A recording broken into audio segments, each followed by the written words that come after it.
In any case, good to see you all. So yeah, we've been covering the background of the Cuban Missile Crisis on Monday and Wednesday. As I've noted, we had some folks that were kind of bringing in to host the simulation, and they did a really fantastic job in, I think, sketching this all out in detail. So you get to meet two of the gentlemen. You have Mr. Merle Robinson on the left. I'm not sure Mark's last name on the right, but we have Mark on the right side of your screen. So they'll tell us about some more details that I didn't touch on in depth, like the communications at the time of the missile crisis. Mark will tell us about the military situation. And I think they're both going to sketch out in a little bit more detail on what the simulation itself on Monday will look like. So what should you expect to see when you come into class at 10 a.m. next Monday? I also hope to have some Q&A. So if I can ask them to field your questions based on the things maybe you're curious about. So do have questions to throw out to them as you see fit. So without further ado, I'll just turn the floor. I'm not sure who wants to go first, but I'll just let you gentlemen decide which one you'd like to proceed. So let me kick off. Yeah. Hi, everybody. I'm Merle Robinson. My partner here is Mark McDonough. You will also on Monday have some contact, probably verbally or via text, with two other staffers that are going to be helping us, Van Siegling and Doug Samuelson. Essentially, what we've done here is we have a simulation of the Cuban Missile Crisis that is designed to give you a sense of what it was like to be there. And what we do in the game is we provide both historical events and counterfactual events so that you don't feel like you can predict every step of the way. We'll talk at the beginning of the game very briefly about who's in what role, and so you all know what your positions are. But at the very end of the game, we'll have a debrief, and we'll talk about what was inserted that was historical that you might not have read about, and what we inserted that was counterfactual to give you a challenge so that people couldn't just read the history and jump right into it. The primary role of this game is to give you a sense of what it was like to be a decision maker in the actual event in one of the three primary countries involved. In the game that we have planned for Monday, we'll be covering the United States and the Soviet Union.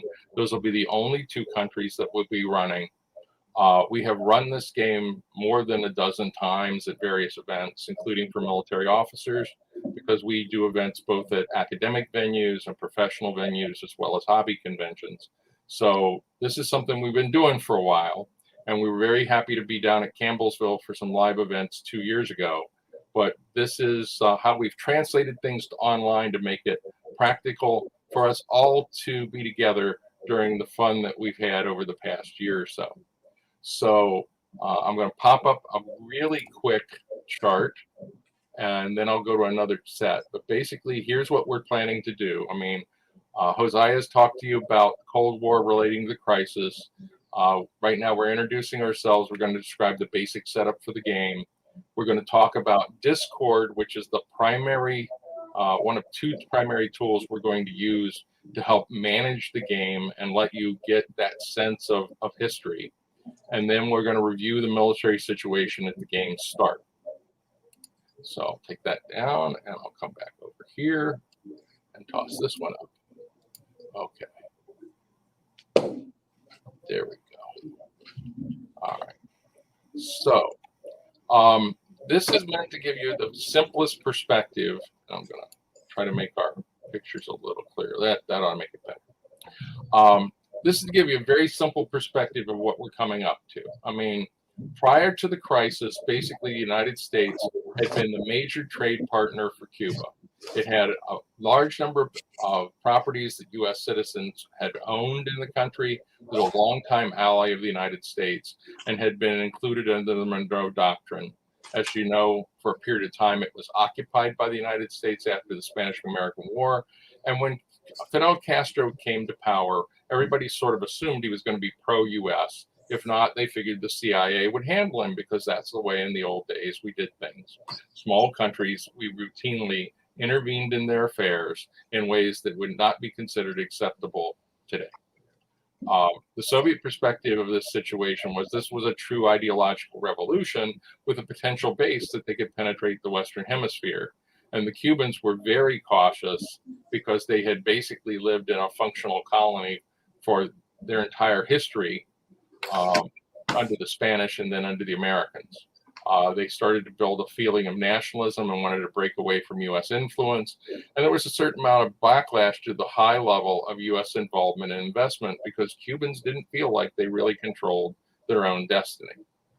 So, one of the big things that brought this on was the Soviets' decision to start moving missiles and nuclear warheads into Cuba.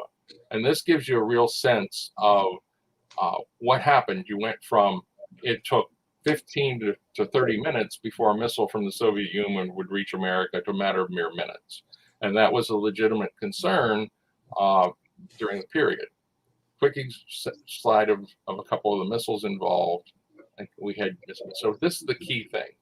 30 to 35 minutes time from USA to Russia, 8 minutes from Cuba to the United States, or from our missile installations in Turkey to the Russians.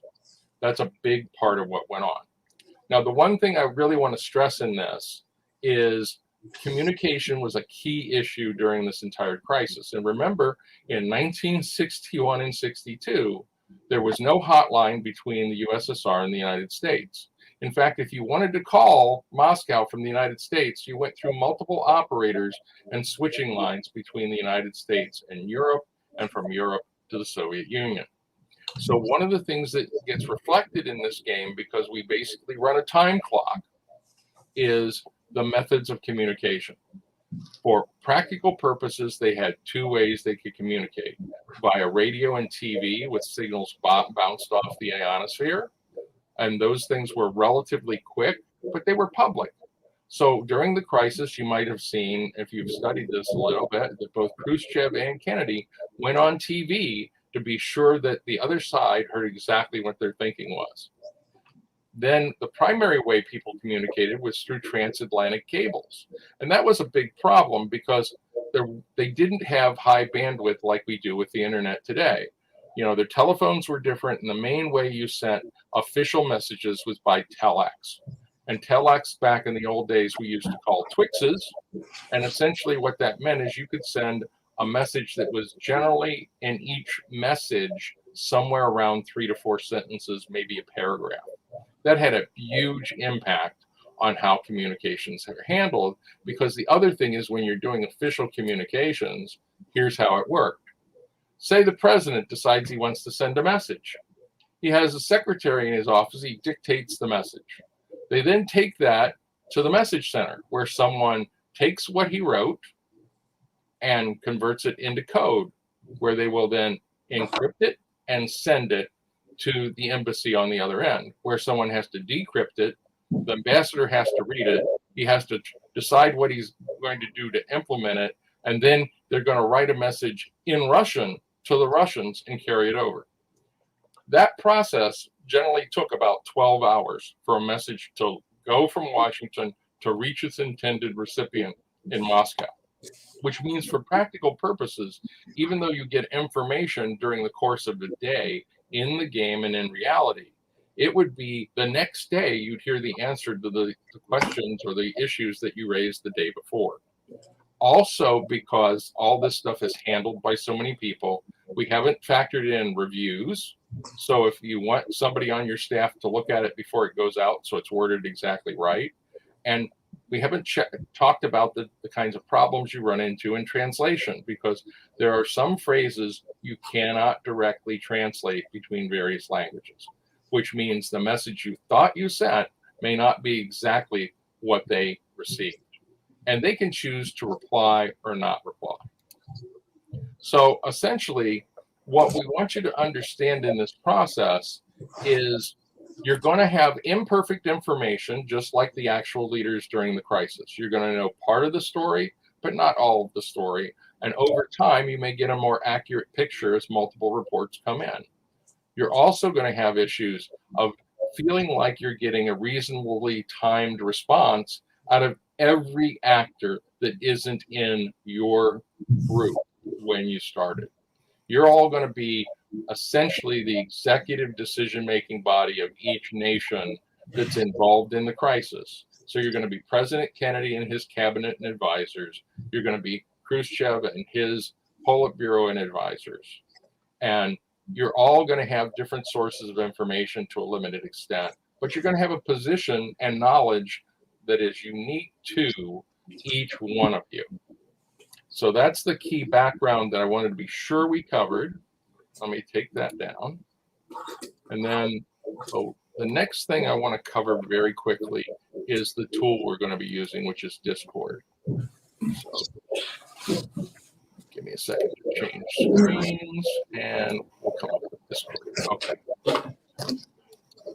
So Discord is our primary method of communication. And one of the things that it does is it actually provides the same distortion that existed in reality.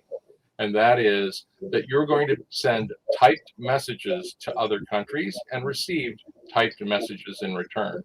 You're going to receive news of the outside world primarily in text form, although there'll be some instances where we'll bring up maps, or we may bring up someone to play act a role so that you get a better sense of what goes on. For example, if you do a speech from one country to the other, we may bring that up via StreamYard, which is our other tool.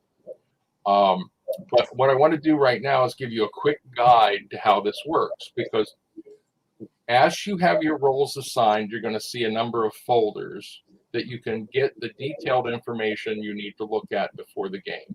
All the information that you're going to receive, no person is going to have more than about 12 pages to look at, most of which we would encourage you to read thoroughly, but not all of it absolutely has to be, because you're going to have non-military players and there's going to be military information in some of the folders. And I'll give you a quick side of that in a minute. So what you see in Discord is there are basically 4 columns. There's a column on the far left, and on the far left, it shows all the Discord servers that you have access to and your home, which is your personal home spot, which is up here in the corner. So for example, my personal home spot, when I click on it, it will show me all of these direct messages I have with people I'm in contact with, and it will show you the last batch of messages that we discussed. And when I click on the Campbellsville CMU, or CMC, that takes us to our server for this. You can see I've done this a lot, so you really are only going to have to worry about your home and your Campbellsville server. Now, when you come into this server and you sign up, you're first going to see a welcome spot. And you can see a number of the students have signed in, and I've went in and I've changed their nicknames. For example, we just had Sarah sign in, so I can change her nickname so it will show her character's name and her own. So for example, here we have Pogorny, who's the Ukraine party chief, and that's Savannah.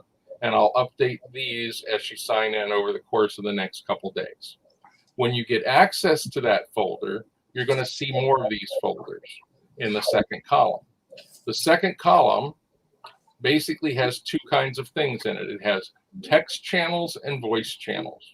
So you'll notice welcome and announcements has a # in front of it. It means it's a text channel. When you click on it, you can type in it. So for example, I can say hello to everyone. Okay. We also have a briefing room, which has got a little microphone by it. If you click on the microphone, you see my name shows up. I'm now voice connected to that part of the Discord server. And if somebody else clicks on that, they'll come there as well. So if there are multiple voice channels, you can click on another one like the tech support voice, and it will move you to the next spot. And this little telephone icon, disconnection. Now, the important thing about this is not only can you communicate privately in your team, so you could be in a meeting and send a note from Robert Kennedy to John F. Kennedy in the same meeting, but it allows you to get together with different staff members, or when it's permitted, other players in the group, maybe not necessarily in your cell, by voice. As your positions are assigned, you will start to see additional folders. And right now, you can see every folder that we've set up for the game, but individually, you're only going to see a few. If you're in the United States cell, you're going to see the USA Player Aids folder. And you'll notice there's a Google Drive link. When you click on the Google Drive link, you will see things about the American military options, strategic forces, a potential invasion plan for Cuba, how you ready missiles, and basically some of the background. So that's that particular folder. You're going to see events and news through this USA Events channel. So in terms of the game, if you're in the United States or the Soviet Union, you're going to have one main channel on Discord that we're going to have for news. And our plan, if everything goes well, is that Hosea will have the news channel up on the big board there in your room.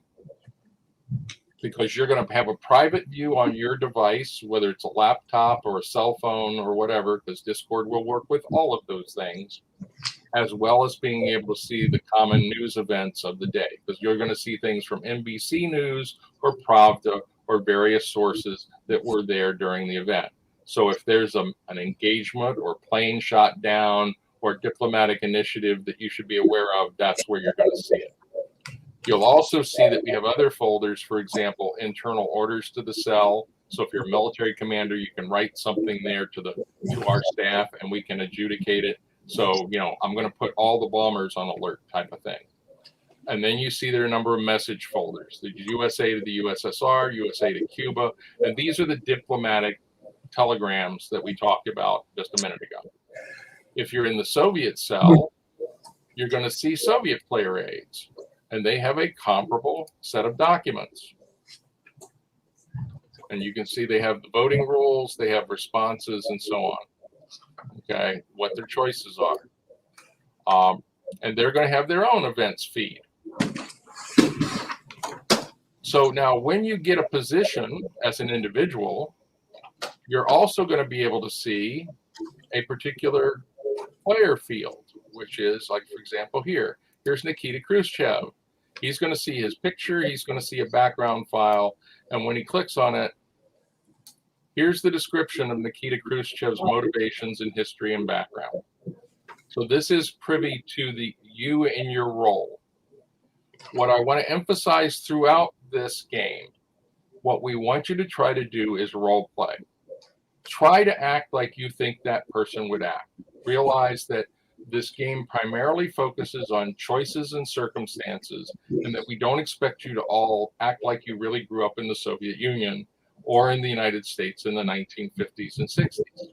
But it's important to understand there are certain common things about all of the players that we have cast in this game. Every one of the US players went through World War II in some way. All of them were aware, even the youngest of them, of the Pearl Harbor attack. And Pearl Harbor was 1941, only 20 years later. That's not very far back. Every one of the Soviet players lived through the purges that Stalin had, where people were shot for not performing or getting things successfully done.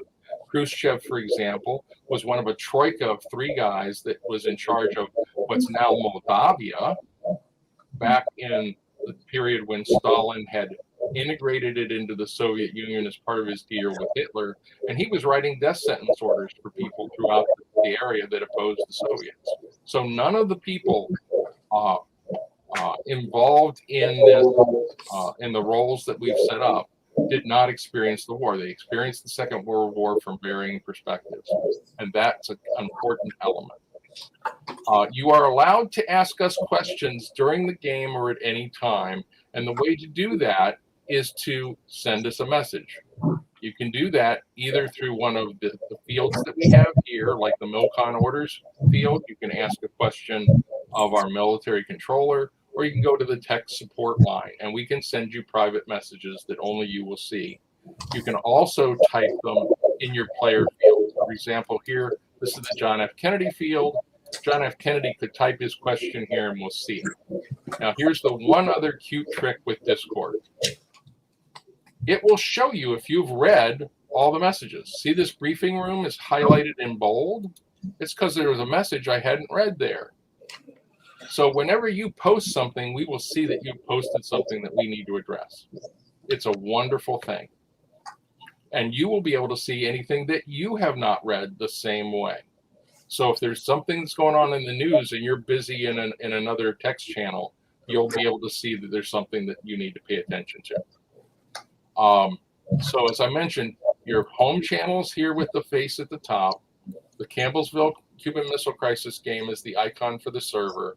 Once you're on the server, the second column lets you scroll up and down, and you can you'll get to see the things that you should be able to see as that individual, and it will turn bold if there's a message that you need to read that you have not read, and you can type in the fields that are visible to you so that you can send a message to the staff. The details of all those messages show in this third section, and over here on the far side, you can see who's actually active and playing on the server. You will also notice in this game, those that are Soviets are in red and the United States players are in blue. So like Dylan down here, who's currently offline, is going to be in the US cell. Okay. So that's the part that we needed to share about Discord. Does that all make sense to everybody? Any questions about that? I see Christian. I might relay the question so you can hear. Yeah, go ahead. I'm trying to find access to my character's info. I think last time. Right. Yeah, I think Merle, I think for the KGB chair, I think you need to share or allow access to the Google Drive link. I noticed that link wasn't working. It was not working initially because he could see the folder but not get access. He should be able to get into it now. Okay. Because I corrected that by adding his role. When he asked the question, the role had not been assigned to him. So he couldn't see the details of the folder. So when he clicks on it this time, he should see, we go out here. It should look like when he clicks on it this time. I don't find this file. I forgot where I find this file. It's not in Discord, is it? It's both in Discord and in the Google Sheet that you signed up on. Yeah. Will it be inside of what? So if it's still an issue, send me another note and I'll correct that right away. Because I corrected it in Discord, you should have full access. Because what we do is we give you access to that folder. That folder gives you access to Google because it's a general link. It's a link anybody should be able to use out here. Okay. Yeah, try it again, Christian. And if it still doesn't work, then we'll try it again. Yes. And you can do that anytime over the weekend because I'll be monitoring stuff over the weekend. So we're set to go Monday morning. On the document that you sent us to put all over, I just put my Discord user on there. Okay, great. Yeah, I know there's a couple students that have not yet signed up for Discord. It sounds like Sam just did. I think there's at least one other student who still needs to do Discord, but he's not in this class. Yeah, we have a lot of students who have not yet signed into Discord. So if you haven't We've got signed, maybe 6 so far that have signed in, and we just had 3 more today before class. so do sign into Discord if you haven't yet already. Other questions about Discord before we move on? I'm sorry. Maybe I should get with you guys, class. I'm just lost. How did we access the? Because the way that I access the documents about my character is I go on that sheet where it showed us the characters, right? Right. Yeah. How did you send that? Ideally, the way you should access is sign into Discord and go to the folder that represents your character, and it should all work fine. Yeah, do it through Discord. I did the Google Sheet just to get you started, but yeah, do it through Discord. Did I see another hand? And like I said, don't be afraid to send us a note because you can make a comment in the welcome and announcements channel in Discord, and I'll be able to attend to it. And if you Hosea and Sean, who's one of your other sponsors, can get to me more than many ways. So. All right, I'm not seeing any other hands on Discord. So yeah, whoever's next. I think you're Mark. Are you going to talk about the military? Yep. Yeah, that's fine. Merle, if you could share my screen. Sure enough. Thank you. Okay, this is our military control screen. I want to emphasize that this game is about decision-making, collaboration, negotiation, discussion, and making decisions about policy. So if you're getting fixated on this as a war game, it's not. but the military situation provides an essential background to what you're discussing, what the options are, and what things you can do. So for that reason, we have this, and this will be available streamed to you. I've started out focusing to discuss the geopolitical military situation as it was in 1962 by showing you Europe. 1962, as far as the U.S. and the Soviets were both concerned, was a very Eurocentric age. They believed that the war and control of the war, if it came to war, and control of the world, who was going to come out ahead, it was going to be decided based on Europe. The United States, especially, was particularly concerned with people we consider to be distant brothers in Poland, Czechoslovakia, which was a country then, East Germany, that we saw as being behind the Iron Curtain and functionally enslaved by the Soviets. Now, that's just the American perspective. There are other perspectives as well. The Soviets, for example, recognized that most of these countries at one point had invaded the Soviets or Russia, and they were not likely to let that happen again. Now, one of the things you'll notice here in the middle of Berlin is the U.S. Berlin garrison. There are also British and French units in there as well. And you can see that they are functionally surrounded by nations and forces that they would consider to be the enemy, Soviets and East German forces. Berlin is at that point an enclave of Western control. West Berlin was surrounded in the middle of East Germany, so they are surrounded by foreign forces and Soviet forces and German forces under control of the Soviets. This provides an essential access point and a crisis point. The Soviets felt that they could put a lot of pressure on the West very quickly by closing access to Berlin and putting other pressure on Berlin. In the Soviets and their Warsaw Pact allies at this point had a preponderance of power on the ground and compared to the Western allies, the NATO alliance. And the NATO alliance felt if they were going to fight a war, it was going to be initially a defensive war, certainly, and they were going to take advantage of a substantial advantage in the air. Nevertheless, both sides felt that a conventional war on the ground in Europe between the Soviets and their allies and the United States and our allies was likely to devolve to a nuclear weapon, to tactical nuclear weapons use, which is likely to then further on to devolve to a strategic weapons. So nobody wanted that to happen, but at the same time, there was this push and shove that was going on, and Europe was going to be the core of that. Some things you see. I'm not going to go too deeply into how to interpret some of these symbols, but you can see that single X is a brigade. And this is a system that goes back to the Napoleonic days and indicates the number of X's indicate the number of stars worn on the collar of the general that commanded that. So a single X, a single star, and a general is a brigadier general, or the general of a brigade. And that's how you know that that's a brigade. That's a division. 2 stars. A corps is 3 stars. An army is 4 stars. An army group is 5 stars. In our purposes, these are essentially expanding geometrically by a factor of 3. So something with 2 stars is roughly 3 times the size of something with 1 star. So you can imagine quickly how 5 stars, if you understand geometric progression, how much bigger 5 stars is than 2 stars. That's functionally 30 times the size. So that's the way we're going to go. So if you start to consider one of the larger units, look for a number of stars. Below the brigade level, we have regiment size, and below that, battalion size. We don't normally put those on this map. Now, that's Europe the way we see it. A couple of things I point out. I pointed out Berlin. I point out down here, and will usually become important in histories of the Cuban Missile Crisis. Jupiter missile batteries under control of the Turks. Jupiter missile batteries in Italy under control of the Italians, and Thor missile batteries in the United Kingdom under control of the United States. Now, the United States handed those Jupiter missiles to the Italians and to the Turks.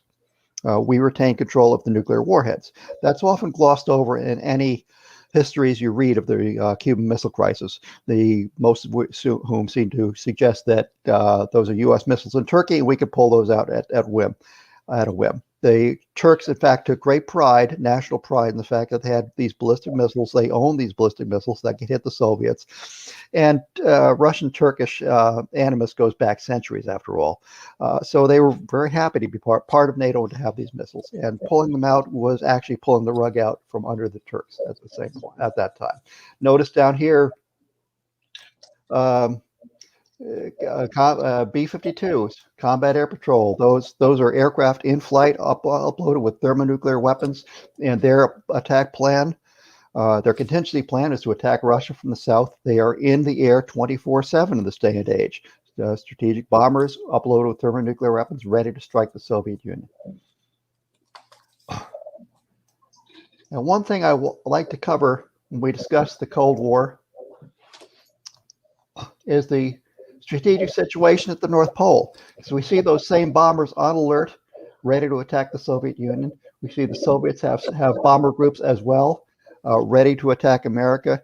And those bomber groups are literally a couple of hours away from each other over the North Pole by the polar route. The bombers can push 600 knots.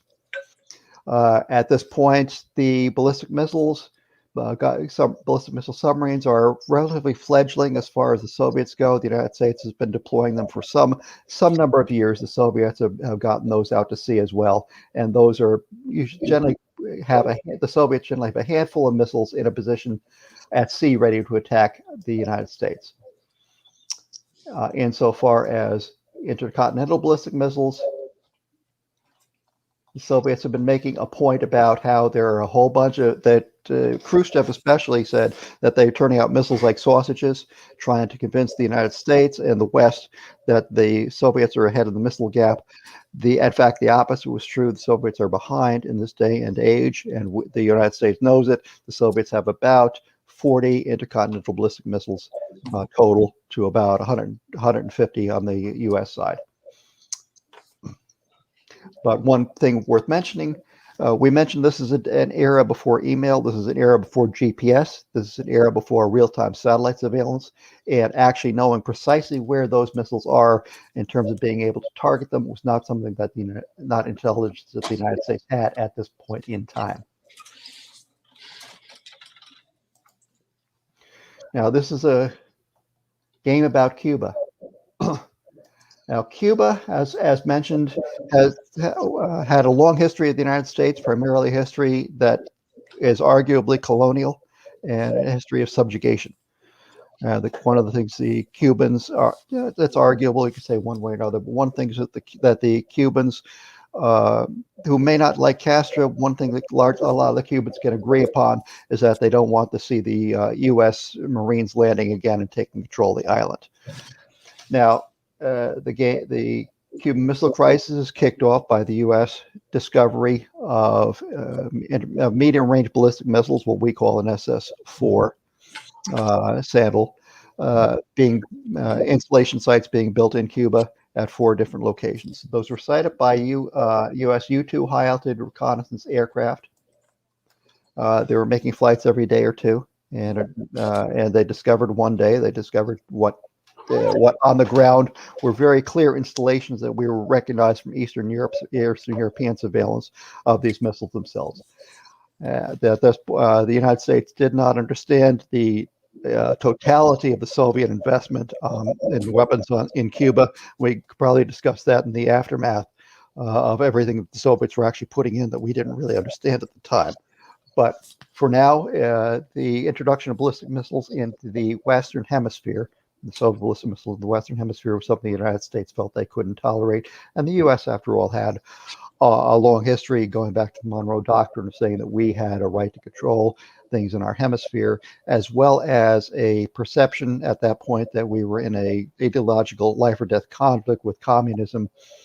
The U.S. and the Soviets both saw the interplay between the two countries as a zero-sum game, that the Soviets can't gain anything without the U.S. losing something, and the U.S. can't gain anything without the Soviets losing something.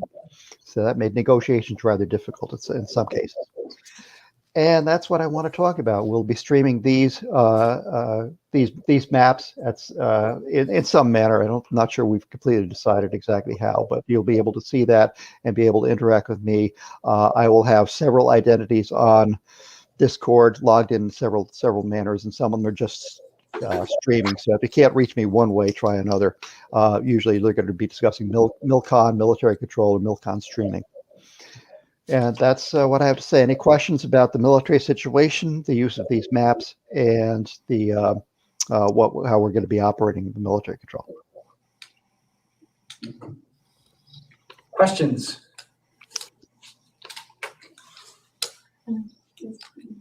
Yeah, Zach? Can we so with the icons on there, can we move them, or are they just always stationary?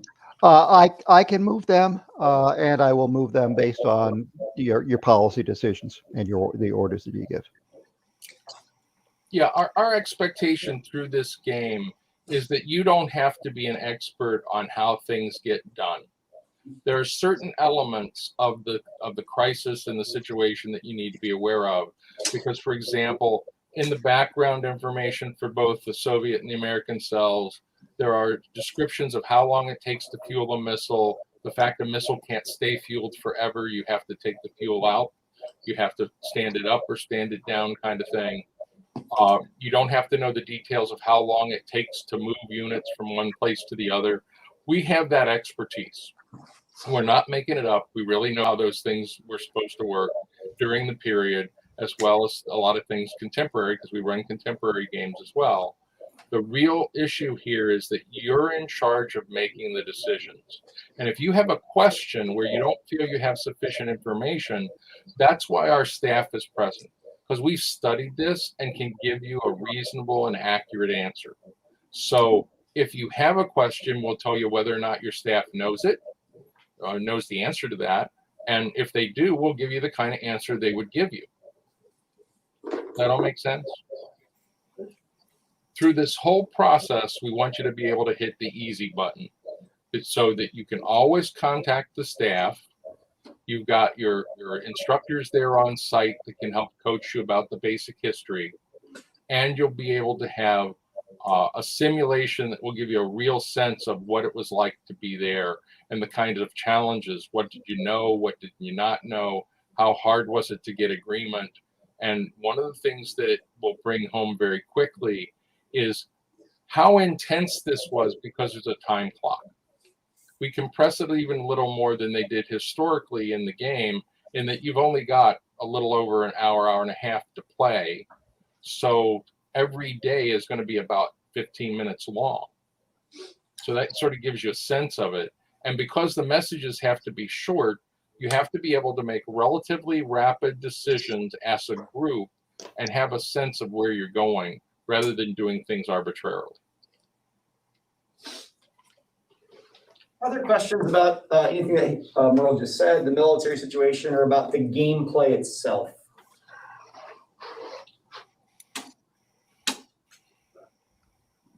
Any other questions? Yeah, Zach? Do we have to have a final decision at the end of 2 hours? How does the simulation end? Do we end with a big decision, or do we end because we ran out of time? Normally what will happen is that, we'll end the simulation based on time. However, in the course of the game, there are going to be a number of high points that are decisions. We're not going to force you to a result. This is not intended to be a scripted game that you have to decide if you're going to invade Cuba as the last action, or whether you're going to set off a nuclear warhead or anything like that. It is intended to get you to understand the sense of how things worked in the period. So in our experience, when we run a game this length, we often get to a point where a major decision has been made, either to compromise or to escalate the conflict. But that'll happen naturally. And we'll talk about how you get there, because in the last 15 to 20 minutes of game time is when we'll stop and we'll start saying, why did you make this decision in your group, so that all the people in the play will understand it, and what did you know and what did you not know, and why? And you're going to hear some people say, well, I said that because my benefit is if I do it this way. The other guy's benefit is if he does it another way, because everybody in real life, as well as during this particular event, have their own agenda. They have what they think is right, and they want everybody else to believe that their vision of how the world should work is the right vision. Let me add to that as well. We do and try as best we can to give you a starting point congruent to where they were in October 1962. You take it from there. We're not going to do this kabuki dance where we inject things exactly the way they happened. In fact, we have a series of injects of things that might have happened that did not. But they're similar things that could have happened and things that would have gone on. So you're going to immediately go off the rails as far as your any knowledge or understanding of history and what actually played out. And one of the things that's important for us to do after the fact is make sure you do understand when things were injected that weren't historical, that are counterfactual history. But we don't expect you to try to walk in the shoes, in the footprints of the people who came before you. If you try that, it's not going to work. We're going to make sure that that doesn't work. You're going to be faced with a series of similar but different decisions, similar but different circumstances, to try to give you a feel for how decision making was gone on and the type of tensions that the people at that point were feeling. Other questions? Yeah, Sam? So this can kind of end how we want it to end, like this. Yeah. Okay. Yeah, so just, did y'all hear that point? Do you want to respond to that comment, Mark or Merle? It's real simple. It ends when you make it end, or when you choose to make it end, or when we run out of time, because this is meant to be a fun learning experience. What's going to be fun is that you're going to role play people that you've never met and people that came from a different era. Almost all of the people during the Cuban Missile Crisis were old white guys. Hate to tell you, that's the way it was then. Now we're more diverse. So you're going to be role playing people that have entirely different backgrounds than what any of us have had, including those of us helping facilitate the game, because we weren't around during that period either. So well, we were. I was in first grade, but yeah. Well, I was like 3 years old. But the point is, we've tried to get an understanding of how things worked and a little bit of the whys. And over the years, we found with this particular crisis, there's more and more information coming out every year. There are a lot of original documents now. They even had an anniversary session, which is actually recorded and online, where they got Castro and McNamara and all these people together to talk about what they were thinking at the time. Well, yeah, that's interesting. And that's a really fascinating thing to listen to, because there were things that the American side didn't know, and things the Cuban side didn't know, and the Russians didn't know, that all boggled their minds after the fact, realizing how close things came to a real worldwide disaster based on people's perception of what their national self-interests were. And based on misconceptions and misinterpretations, lack of knowledge, the delay in communications, the potential for miscommunications. I understand. I just rewatched about the 8th time the 13 Days. It's a very good movie, but there are a lot of parts of that movie that I would take strong exception to, especially their portrayal of the military situation. The Missiles of October from back in the 1970s is very good, but we didn't know a lot about what was going on when that miniseries was made. We didn't know a lot about what was going on in the Soviet part. That was strictly the Western perspective. Perspectives change, and I haven't found anything yet that gives, I think, a good perspective of everything that's going on as far as videos or movies or miniseries go. So and that's something I'd love to talk to people about what's real and what's real and what has been glossed over for the movies, and where there are still popular misconceptions that are lying around from our Western understanding back in the 60s and 70s that hasn't been disabused yet. Well, we just have a few minutes left, and there's a couple things I wanted to touch on. So maybe we'll sign off here if you feel like this is a good place to pause. So thank you, gentlemen, for visiting with us today and filling us in more about the military situation, the comms, and the gameplay. So I guess we'll be in touch, but we'll see you on Monday. Yeah, and just so folks know, as you've signed into the server, I've started to change permissions so you can see the folders that you need. At the very least, all of those will be done this evening, so you'll have the opportunity this weekend and before class to look at them.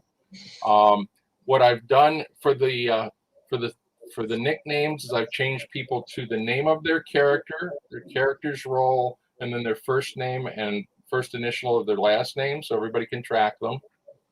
Okay, and you'll notice if you've been assigned to the Soviet cell, your name's going to appear in red, and if you're in the US cell, it'll be in blue. And as I said, feel free to go to your folder and type any questions you have for the staff, because we can answer those across the course of the weekend. Cool. All right, thank you, gentlemen. I'm going to end the stream. Thank you, everybody. We'll see y'all Monday.